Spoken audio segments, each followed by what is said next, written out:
एक समय पहले की बात है। एक गांव में दो सहेलियां रहती थीं, गंगा और सुमृता। सुमृता बहुत ही सुंदर थी, इस वजह से उसका विवाह एक अमीर घर में हो गया। और गंगा थोड़ी कम सुंदर थी और कम पढ़ी लिखी थी, इस वजह से उसका विवाह एक लोहार के साथ हुआ। तुम ठीक से देखती नहीं हो क्या?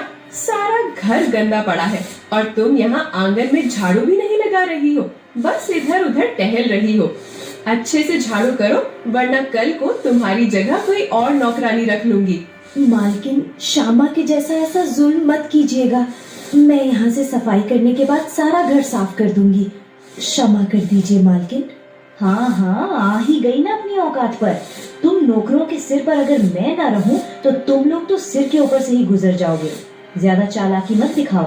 अभी के अभी ये आंगन साफ करो और उसके बाद घर के अंदर से भी पूरी सफाई कर देना, समझी?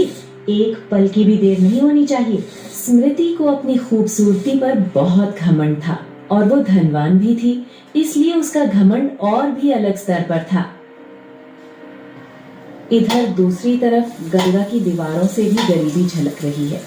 एक तरफ घमंडी और धनवान सहेली है और दूसरी तरफ गरीब लेकिन खुश स्वभाव और अच्छे आचरण वाली सहेली है। सुनिए जी, आज खाने के लिए बस एक ही रोटी है, आपके लिए बना दी है। आप जल्दी से खा लें और अपने काम के लिए निकल जाएं। बाजार देर से पहुंचे तो आपके हथियार बिक नहीं पाएंगे। क्या सिर्फ एक रोटी? ओह, तो अगर वो रोटी भी मैं खा लूंगा तो तुम क्या खाओगे? ना ना, मुझे भूख नहीं है, रोटी तुम खा लो। मैं बाजार में जो कुछ कमाऊंगा वहां से खा लूंगा। आशा है आज कुछ ना कुछ तो बिक ही जाएगा। इतना कहकर गंगा का पति बाजार की ओर निकल जाता है और गंगा आंखों में आंसू लिए उसे दूर तक देखती रहती है।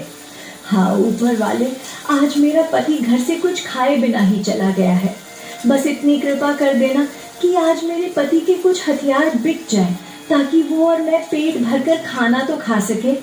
गंगा और सुमित्रा दोनों के घर करीब करीब ही थे। यही वजह थी कि सुमित्रा जब भी कभी गंगा के घर के सामने से गुजरती तो उसका मजाक बनाना कभी नहीं भूलती। आज भी जब सुमित्रा गंगा के घर के पास से गुजरी तो उसने वही घमंड भरा व्यवहार दिखाया। अरे, ये तो सुमित्रा आ रही है। आज भी लगता है आकर चार बातें सुनाकर ही जाएगी, मगर घर में तो कुछ भी नहीं है। मैं मेहमान नवाजी के लिए क्या पेश करूंगी? अरे, कितनी गंदी जगह रहती हो तुम। तौबा तौबा, यहाँ आना भी किसी सजा से कम नहीं है। कैसे रह लेती हो तुम यहाँ? टूटी फूटी झोपड़ी और ऊपर से गाय की गोबर की बदबू। उफ, तौबा, मैं तो एक पल भी यहाँ ना रहूं। वो ये बात तो सही है, ये जगह तुम्हारे लायक नहीं है। यहाँ तो बस हम गरीब ही रह सकते हैं।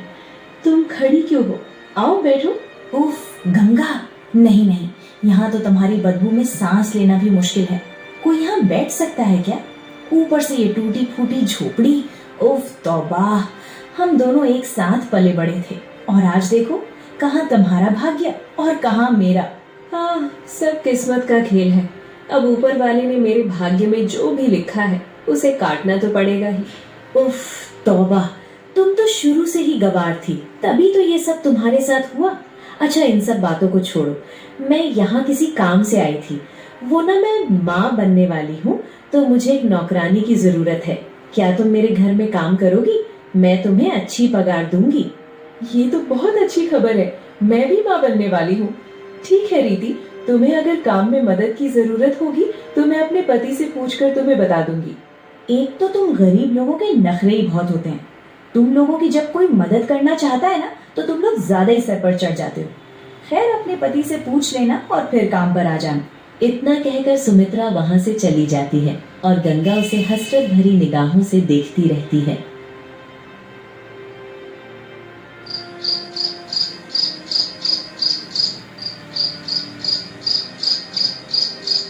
शाम को जब गंगा का पति घर आता है तो गंगा अपने पति को बताती है, सुनिए जी, आपसे कुछ महत्वपूर्ण विषय पर बात करनी थी। आज सुमृति मेरी सहेली हमारे घर आई थी। अच्छा, कौन सी? वही तुम्हारी अमीर सहेली जो इस गांव के कलेक्टर की पत्नी है? तुम उसी की बात कर रही हो ना, जिसके आगे पूरा गांव सिर झुकाकर चलता है? हाँ वही। दरअसल बात यह है कि वो आज हमारे घर किसी काम से आई थी। क्या बात कर रहे हो? हम जैसे गरीब लोगों के घर अमीरों को क्या काम पर जाना है? वो चाहती है कि मैं उसके घर काम करूं, जैसे झाड़ू पोछा बर्तन। कह रही थी कि बहुत अच्छी पगार भी दूंगी। सुनिए ना जी, मैं क्या कहती हूँ, आप कहो तो मैं अगर अपनी सहेली के घर काम कर लूंगी तो आपके हाथ बटा लूंगी और कुछ पैसे आ जाएंगे। घर में तो हम भी अच्छा खाना खा सकेंगे। गंगा, अब तुम दूसरों के घरों में काम करोगी? क्या मैं सच में मर गया हूँ? मेरे जीते जी तुम्हें किसी के सामने हाथ फैलाने की जरूरत नहीं है। तुम जानती हो वो सहेली हर पल तुम्हें नीचा दिखाती है, ताना मारती है, तुम्हारे दुख पर हंसती है। जरा सोचो, उसके घर में तुम्हारे साथ क्या क्या करेगी। हर कदम पर अपमान, हर बात पर जिल्लत। मैं ये सहन नहीं कर सकता। नहीं जी, आप ऐसा मत सोचिए। मेरी सहेली ऐसी नहीं है। वो मेरी मदद करना चाहती है। उसने खुद कहा है कि वो अच्छी पगार देगी। अगर मैं उसके घर काम कर लूंगी तो आपके हाथ भी बढ़ जाएंगे और घर की हालत भी थोड़ी संभल जाएगी। मैं किसी के आगे झुकने नहीं जा रही, बस अपने घर के लिए कर रही हूँ। ठीक है गंगा, अगर तुम्हारा मन यही कहता है तो मैं मना नहीं करूंगा। अगर वो सच में मदद करना चाहती है और तुम्हें सम्मान के साथ रखेगी तो तुम वहां काम कर सकती हो। लेकिन एक बात याद रखना, अपना मान सम्मान सबसे ऊपर है। अगर जरा भी अपमान हुआ तो तुरंत वापस आ जाना।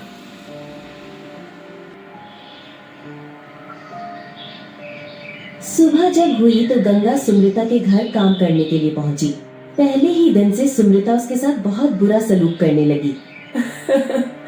आओ आओ, मैं तुम्हारा ही इंतजार कर रही थी। मुझे मालूम था तुम्हारा पति जब अच्छी पगार की बात सुनेगा तो तुम्हें किसी के घर नौकरानी बनने से नहीं रोकेगा। मजाक कर रही हूँ। ऐसी कोई बात नहीं है, मैं तो तुम्हारी मदद करने के लिए आई हूँ। तो मुझे काम बता दो, क्या क्या काम करना है। सुमी सारा दिन उससे काम करवाती रही।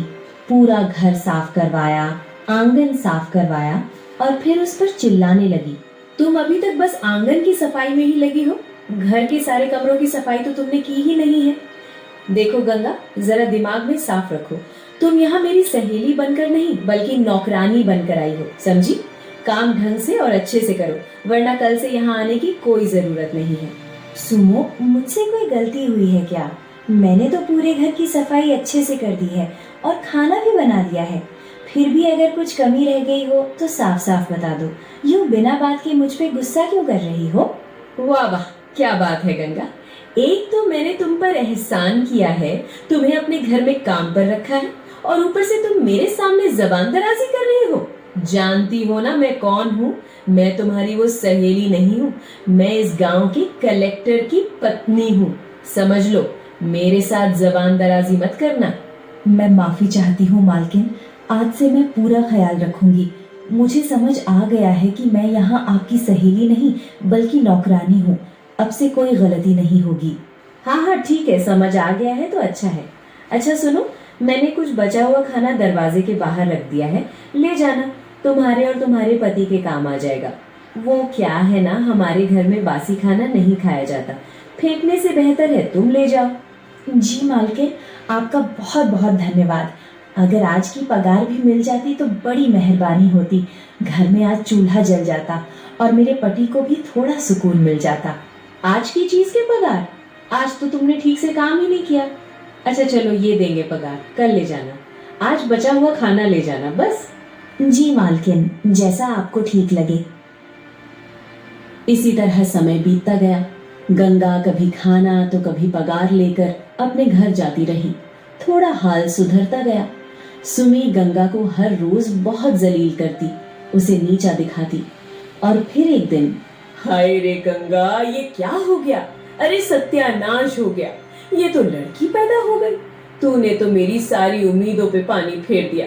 अब बता, इस लड़की का क्या करेंगी? क्या इसे भी अपनी तरह घर घर नौकरी करवाएगी? हाय राम, मुझे तो ये आस थी कि लड़का होगा, मेरे बुढ़ापे का सहारा बनेगा, मेरा नाम रोशन करेगा, लेकिन तूने तो किस्मत ही पलट दी। ये सुन सुनकर गंगा पर मानो कयामत टूट पड़ी थी। गंगा की सास ने पूरा घर उठाकर अपने सिर पर रख लिया था और दूसरी तरफ सुमी के घर में बेटे का जन्म हुआ। सारा घर सजाया गया, चारों तरफ खुशियों और रोशनी का ऐसा समा था कि जैसे सारी दुनिया जश्न में डूब गई हो। बच्चा सभी की दुआओं और आशीर्वादों के साथ सुमी को सौंपी बड़ा हुआ था और मानो पूरी दुनिया दो उलझी तकदीरों का तमाशा देख रही हो। एक तरफ गंगा की तबाही, दूसरी तरफ सुमी की खुशियों का महाकुंभ। सुमी, मैं आज बहुत खुश हूँ। आज हम पूरे गांव में दान धर्म का ऐसा आयोजन करेंगे कि हर कोई खुशी और उत्साह से झूम उठेगा। ऐसा ही किया गया। पूरे गांव में मिठाइयां बांटी गईं और खुशियां मनाई गईं। कुछ दिन बाद गंगा फिर से काम पर जाने लगी और हर रोज अपनी बेटी को साथ लेकर सुमी के घर जाया करती थी। गंगा, ये क्या तुम इसे ऐसे ही उठा कर ले आई हो? होश में तो हो ना? काम करोगी या इसे संभालोगी? क्या मैं पैसे पेड़ से तोड़कर लाती हूँ जो तुम्हें तुम्हारी खुद की बेटी को संभालने की अलग से पगार दूं? नहीं नहीं, ऐसी कोई बात नहीं है मालकिन। मैं अपनी बेटी को घर में अकेली कैसे छोड़ कर आया करूं? मैं उसे साथ लेकर सारा काम कर लूंगी। भले ही आप मुझे ज्यादा काम बता दें, मैं वो भी कर दूंगी। बस मुझे मेरी बेटी को अपने साथ रखने दीजिए। एक तो तुम नौकर लोगों को हर बात में विनती करने की आदत होती है। खैर, रख लो इसे अपने साथ। तुम्हारे नसीब तो वैसे ही बहुत खराब है।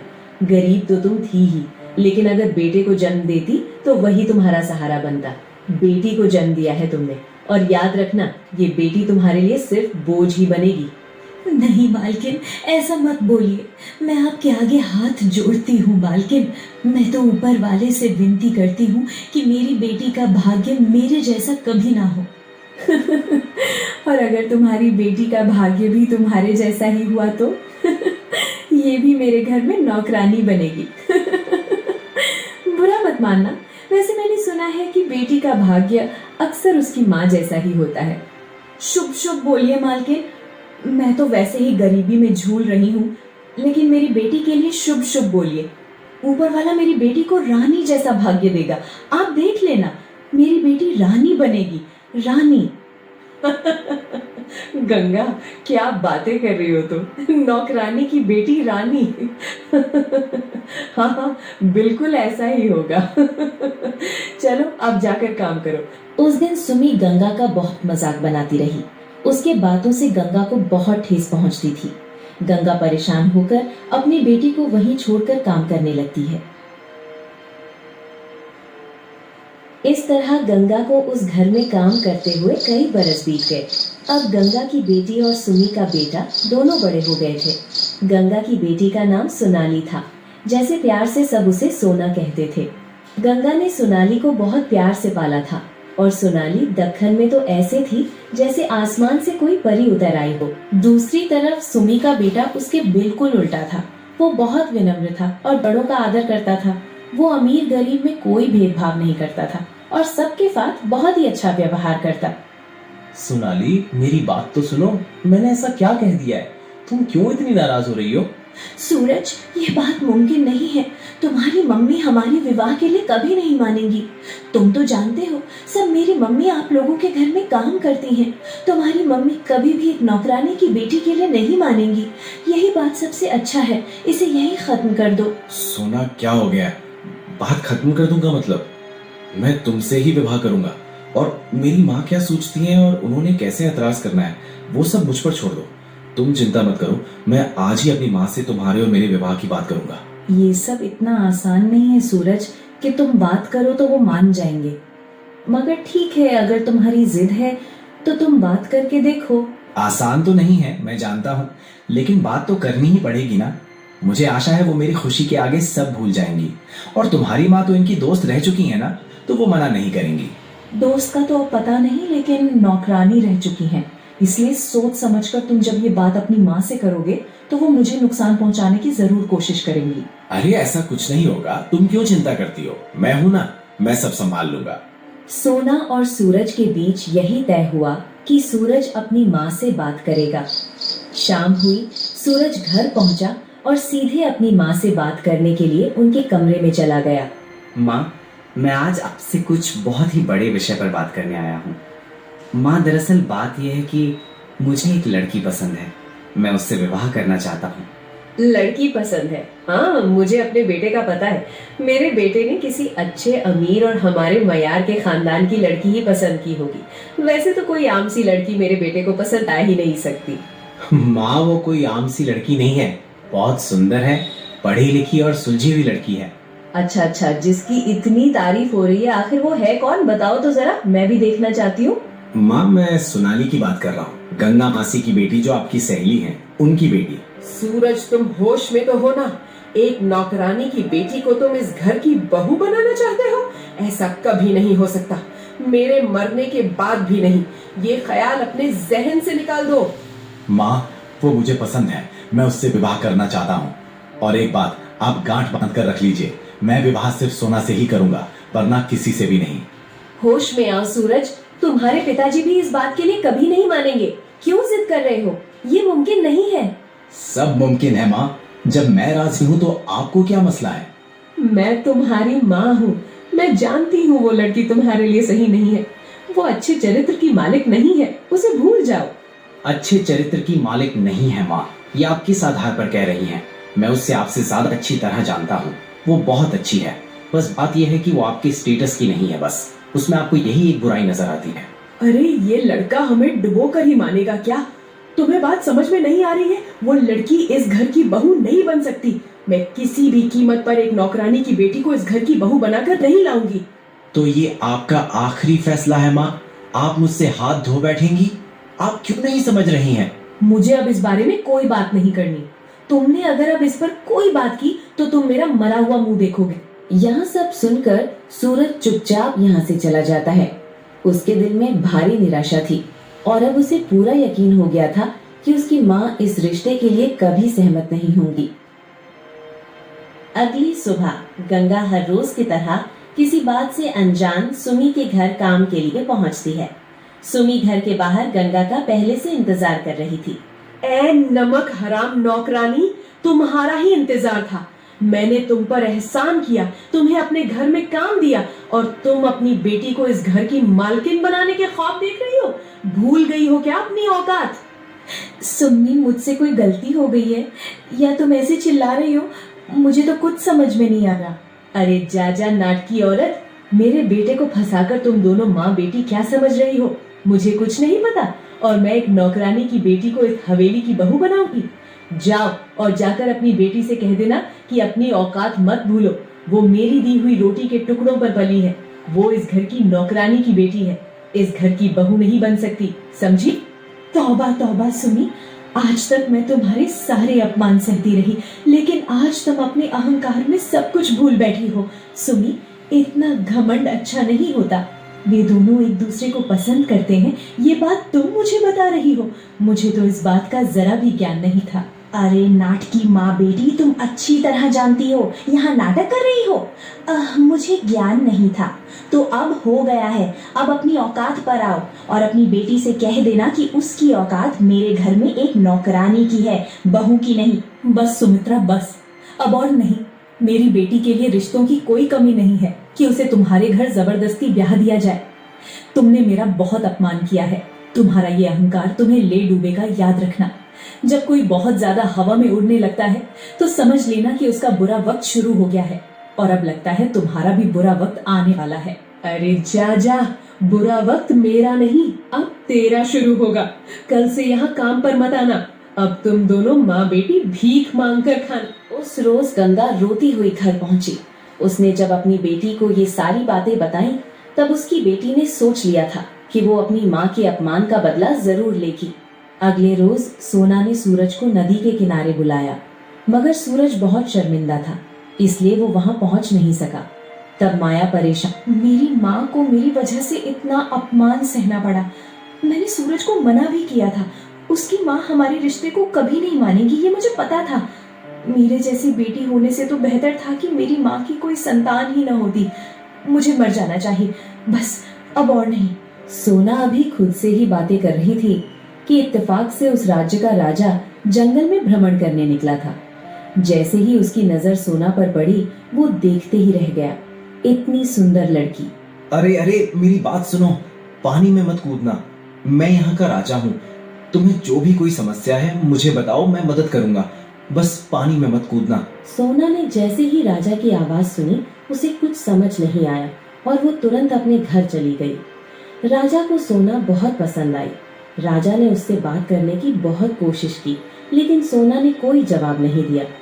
राजा ने तुरंत उसके घर का पता लगा लिया और अपने विवाह का संदेश उसके घर भेजा। गंगा जब ये खबर सुनी तो खुशी से फूले नहीं समाई और तुरंत तैयार हो गई। सोना ने जब ये सुना तो उसने सूरज से बात करने की बहुत कोशिश की, लेकिन सूरज अपने घर वालों से नाराज होकर घर से चला गया था। गंगा अपने घर वालों के हाथों मजबूर हो गई और फिर विवाह की तारीख रख दी गई। इधर जब सूरज को ये बात पता चली तो वो नशे में हो गया और घर में मारपीट करने लगा। जैसे जैसे खुद को तबाह कर रहा था करता रहा। अब सुमी का घमंड धूल में मिल गया। सुमी ने सूरज के इलाज के लिए अपना घर तक बेच दिया, मगर सूरज को जो चोटें लगी थी उनका पीछा नहीं छोड़ रही थी। कहते हैं घमंड इंसान को कभी नहीं छोड़ता।